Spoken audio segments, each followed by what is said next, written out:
Hello and welcome to day 22 of the TooFatLardies festive advent calendar. And we're getting very, very close now. I can almost smell the chestnuts roasting on an open fire, which is saying something with this cold. But we are today joined by Sidney, who's talking about how podcasts and hobby blogs have inspired his approach to wargaming. In my final Advent window for 2021, I've chosen to talk about inspiration itself and not just the places we draw inspiration from. So after Advent windows talking about obscure Flemish battle painters, the schools of swordsmanship of the early 17th century, and French politics from the court of Louis XIII, this might seem to be a rather imprecise and woolly subject. But, as I've mentioned before in the Advent windows, having an idea is just the start of a journey. Whether we embark on that journey, how long we travel and where we go to, those are all very subjective questions. All I can do to help you answer those questions is talk about some of the things that has worked for us in the games that we've staged and played. Over the last 10 years I've written a wargaming blog, Roundwood's World, which is on the Blogger platform, discoverable through all good search engines. And I've also helped Richard and Nick on the Oddcast. And in those places I've tried to write about and also describe my inspirations behind historical wargaming. But one thing that has never really sort of perhaps come out as much as it should have done is the inspiration I've derived from the community, from other blogs, from podcasts and the other things that people have been doing. I've always been inspired by the amazing sort of hobby-related projects that other people have created on social media, on blogs, all sorts of different forums. Everyone's work has been a constant developing inspiration for me to look at. And it's also been really reassuring, as I've been able to watch how, for other people, inspiration of all different sorts has been their starting point as well. And that other person would have taken that idea or that spark and used it to create something special. That process of watching has led to me thinking about the things that I want to do. So there's a huge amount of inspiration which has been derived from looking at other things that hobbyists have been doing.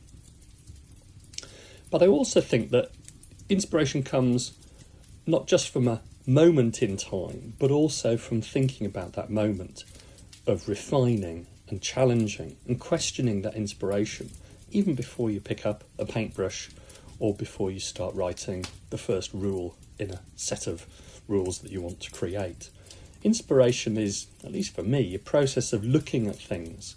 And the more you look at, and the more different places that you look to, perhaps the more I've seen and the broader the canvas I've had to work on. I like to think that that process of watching and observing and experiencing other games creates almost like a baseline.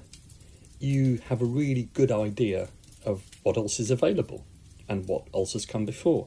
And I mentioned this in the Advent window on Sunday the 19th of December in the context of looking at rules for sword fighting in our set of rules called With Flashing Blades.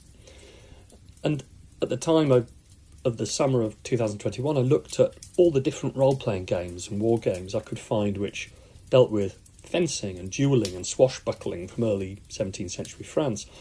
I did that really to give me a baseline of where to start. I wanted to respectfully visit everyone else's creations, taking what they'd enjoyed, and think about whether we could take that further, and if so, how might we do that? Not to be contrary or different in itself, but because I think there's always more than one treatment for any sort of classical thing in the wargaming world that you want to try and do. Which leads me on to the next inspiration, which is history itself. It's really the beating heart of what we do as historical wargamers, and certainly as TooFatLardies. I've played a lot of wargames over the years, and role-playing games as well, but I'm almost proud to say that I'm a historical wargamer, because I'm fascinated by history and the narratives that made historical worlds just as complicated as our own. As much inspiration as we can gain by following and watching and sharing with other hobbyists, we can also gain from history itself. And as I've talked about in these Advent windows, the process of looking at history and discovering things which are different to what we first thought is something which, to me, is always inspirational. There's always something interesting in looking for that different dimension in history which has been glossed over in the general accounts. And that's a process of trying to listen to other historical voices and not just the accepted wisdom.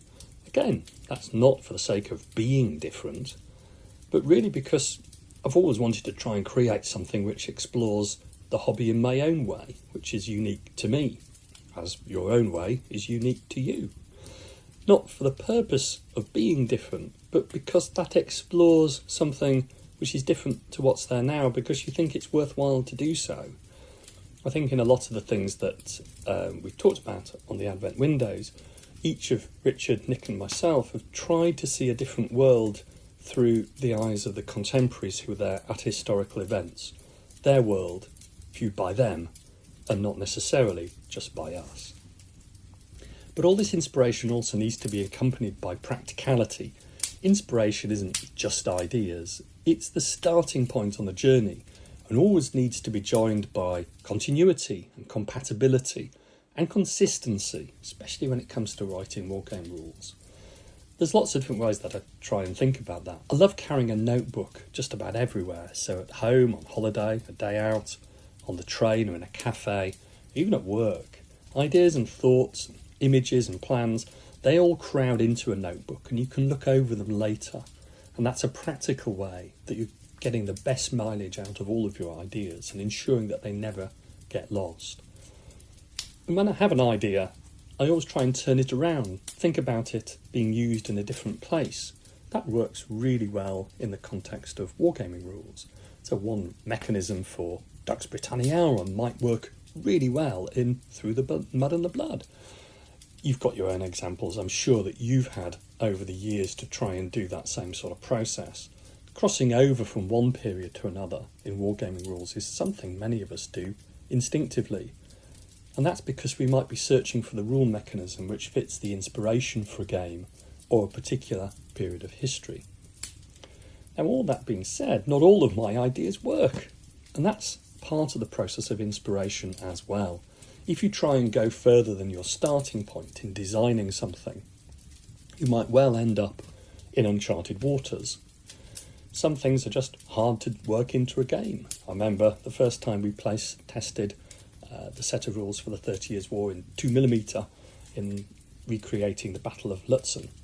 I'd created a set of rules for Wallenstein, the Imperial commander, which were partly based on the casting of his horoscope on the morning of the battle. Wallenstein was fascinated by astrology, but somehow those rules just didn't work. They seemed to make him a figure of fun and not the imposing, competent figure that he certainly was in the battlefield of the day. So some ideas don't work, and that's fine. That's part of the journey too. I always think it's better to travel your own journey and experience all the ups and downs along the way. And that's possibly the most important lesson to remember when talking about inspiration. It's your own journey for you to travel, but along with the rest of the community on the road. And while your journey is always going to be special and unique, the inspiration that you derive from the community and from the hobby, that's very much going to add to everyone's shared experience, which, when it comes down to it, is one of the things that makes this hobby of ours so inspirational.